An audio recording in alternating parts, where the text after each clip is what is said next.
तो बच्चों ये सारा हमने potential configuration of charge, 2 charge के कारण 3 चार्ज के कारण क्या होता है, इक्विपोटेंशियल सरफेस क्या होता है, ये सारा बेटा हमने डिस्कस कर दिया आपसे। इक्विपोटेंशियल सरफेसेस की प्रॉपर्टीज़ क्या होती हैं, ये सारा। Now the very very important बेटा इलेक्ट्रोस्टैटिक 2 पार्ट्स में है बेटा। एक में आपका इलेक्ट्रिक फोर्स, फील्ड, पोटेंशियल, और एक पार्ट है बेटा इसका कैपेसिटेंस एंड कैपेसिटर। ठीक है, कि कैपेसिटेंस क्या होता है, कैपेसिटर क्या होता है। कैपेसिटेंस एंड डाइलेक्ट्रिक एक अलग चैप्टर है ये बेटा, उसी में है, पूरा इलेक्ट्रोस्टैटिक्स में ही आता है ये। तो अब हम स्टार्ट करें बेटा कैपेसिटेंस एंड डाइलेक्ट्रिक्स। ये कैपेसिटेंस और कैपेसिटर होता क्या है, ठीक है, कैपेसिटर क्या होता है, मैं पहले आपको समझाऊँ कैपेसिटर क्या होता है। बेटा जो फ़ैन होता है ना, उसमें भी कैपेसिटर लगा होता है। कैपेसिटर का काम है एनर्जी को स्टोर कर लेना, और जब ज़रूरत पड़ेगी एनर्जी रिलीज कर देगा। जो बेटा लाइट होता है, ट्रैफिक लाइट्स होता है, ठीक है, वहाँ पे भी कैपेसिटर होता है बेटा। ठीक है, जब 1 मिनट के बाद फिक्स किया रहता है ना कि 1 मिनट के बाद लाइट ग्रीन हो गया, फिर रेड हो गया, फिर ये हो गया, ठीक है, तो वहाँ पे भी फिक्स होता है। जब एनर्जी ज़रूरत है तब एनर्जी देता है उसको, जब ज़रूरत नहीं है तो एनर्जी नहीं देता है, स्टोर करके रखता है।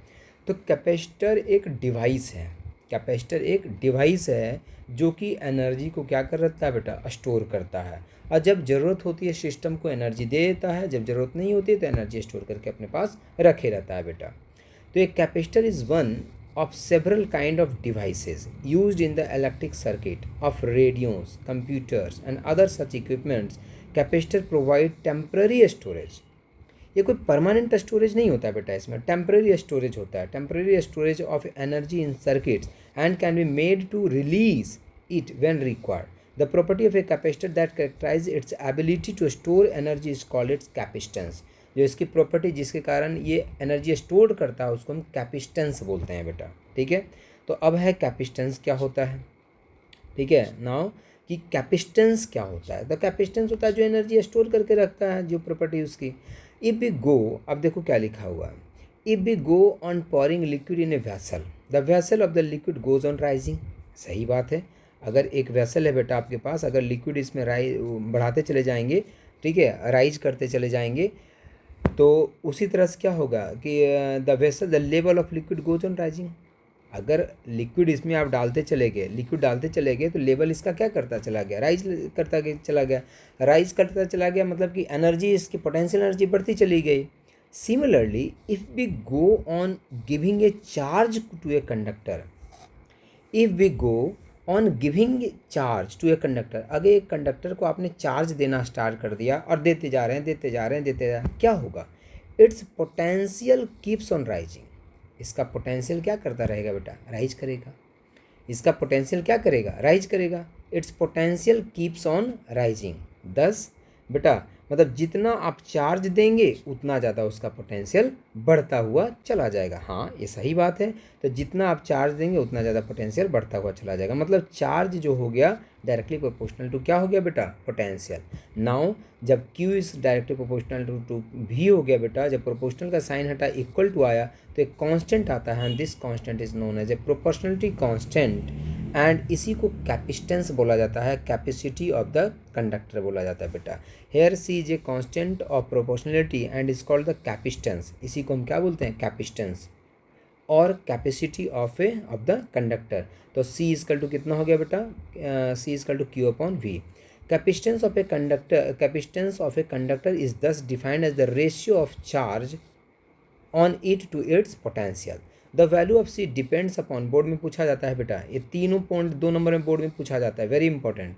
The value of capacitance, capacitance किन किन चीज़ों पर डिपेंड करता है, ये आगे भी मैं पढ़ाऊंगा अभी इसके बारे में। The size and shape of the conductor, shape और साइज क्या है कंडक्टर का, उस पर डिपेंड करता है capacitance. The nature of the medium surrounding the conductor, medium कैसा है, जो कंडक्टर है उसके सराउंडिंग में मीडियम कैसा है उस पर डिपेंड करता है। The position of the neighbouring charge, neighbouring charge जो है बेटा उसका पोजीशन क्या है, ठीक है, इस पर डिपेंड करता है।